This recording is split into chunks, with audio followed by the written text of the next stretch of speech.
สบายดียินดีต้อนรับเข้าสู่ช่องตังเฟลลี่มื้อนี้อยู่กับออฟฟี่อีกแล้วอยู่ในรายการ ASM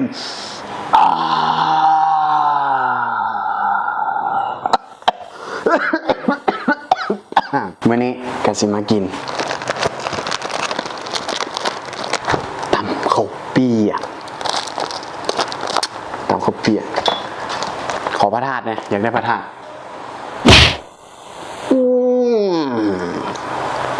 สุดยอดเลยมีพระธาตุแล้วขอบวงเลยบวง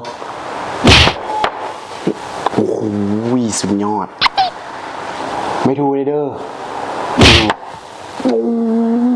ยคันมีหอมหรือว่าถั่วหวยนี่คักเลยเฮ้ยเมียง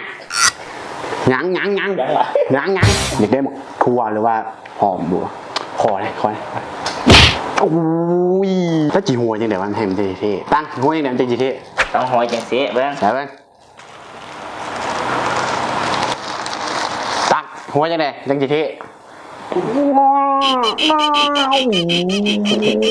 จังสิตักย้อมมามึงเจอมึงลองเบิ้งเจอกูยังไง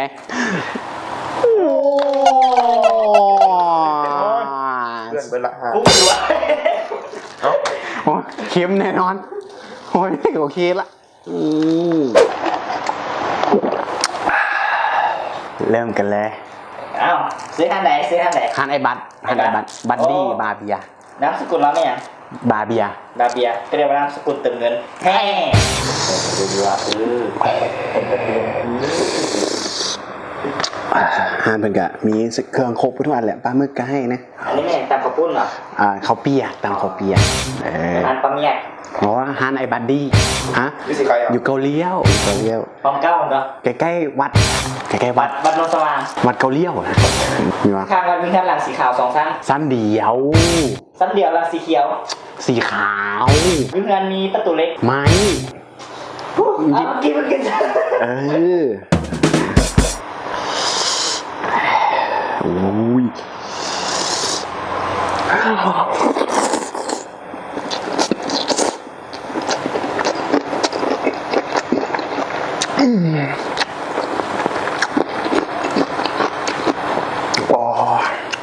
เดี๋ยวเด้อกินกัน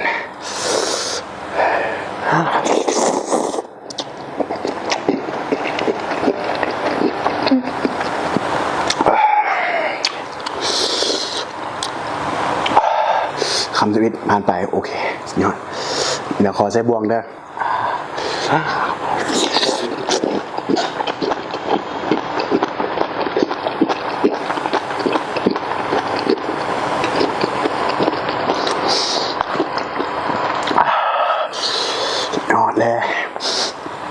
อดเข้ามาเพื่อจะมากินอดเข้ามา24 ชั่วโมง2 ชั่วโมงเดี๋ยวอดวิดเดี่ยวดอกพังไม่ถูกทั้งบวงมาได้กินกัน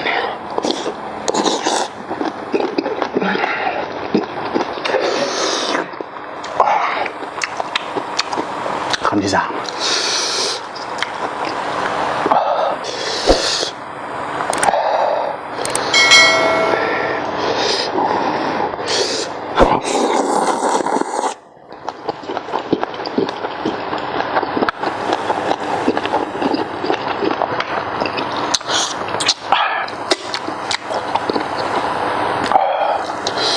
สมมติว่ามีแบบเคบหมูหรือว่าขนมมากินแก้มก็สิครับขอขนมหรือว่าเคบหมูนะโอ้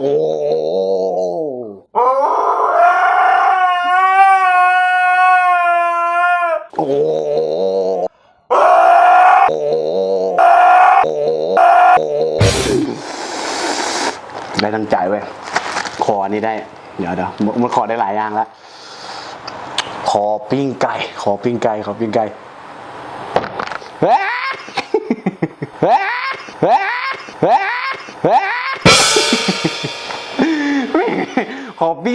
นไก่ย่างอ้าวบุมี คือบวกว่ะได้มาแล้วฮัดเข้า ได้บ่ได้ โอ้แก้เผ็ดกัน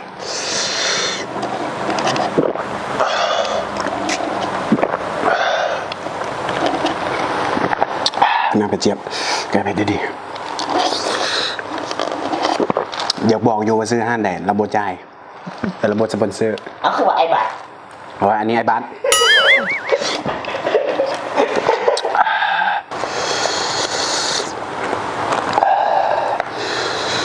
โอ้โหมีตอนแล้วก็ต้องมีน้ำลาดหนึ่งออเดอร์หนึ่งสองสาม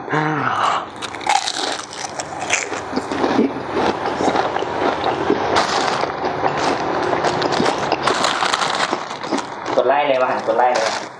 ยอดระดับขนาดเลย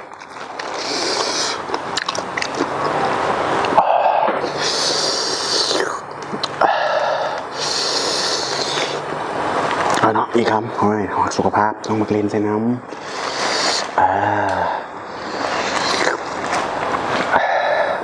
แล้วเจียวราด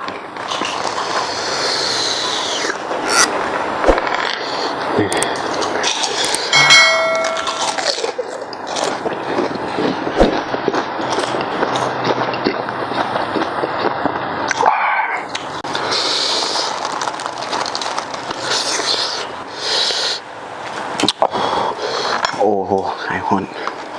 คำต่อไป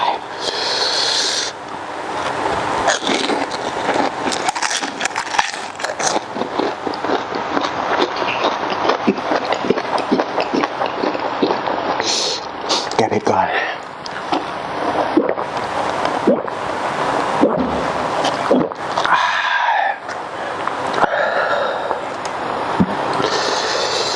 หอยใจลูกซีนใจปลาหมึกหืมครบ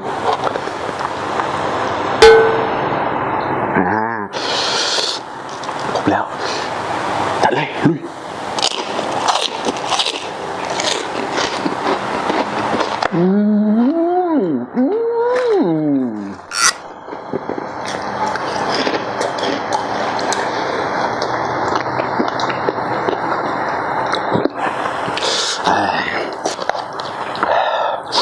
ซื้อมาแล้วต้องกินให้เบิร์ด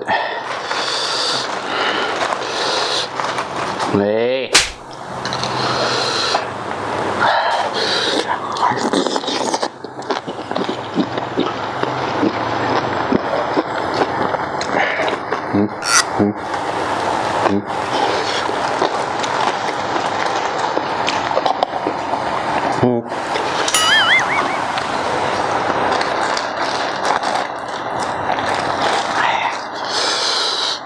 คำนี้คือจะเข้าปากหรือเปล่าโอ้มีมะนาวพร้อม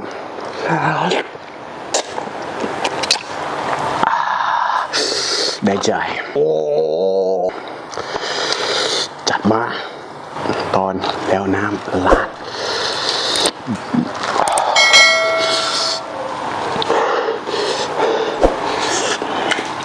ลุย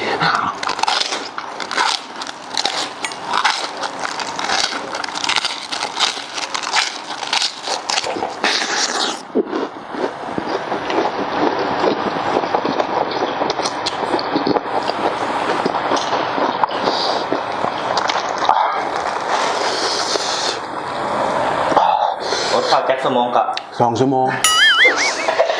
นี่บัตรรถหาสมอง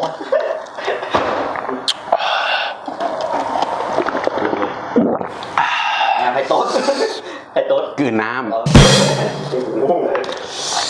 ปาล่างเนาะบอได้ล่างเลยป่ะมีบอได้ล่างเลย ำซื้อมาแล้วต้องกินให้คุ้ม คือพวกกินผักกันไปเลย กินได้อะ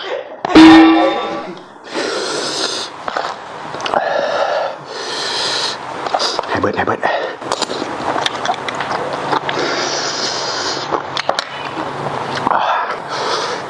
คำนี้ขนาด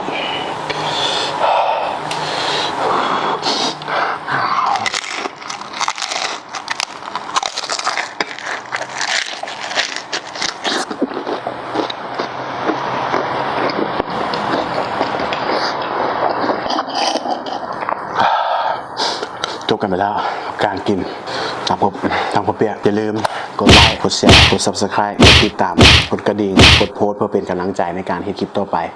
สำหรับมื้อนี้ขอลาก่อนบายโอ้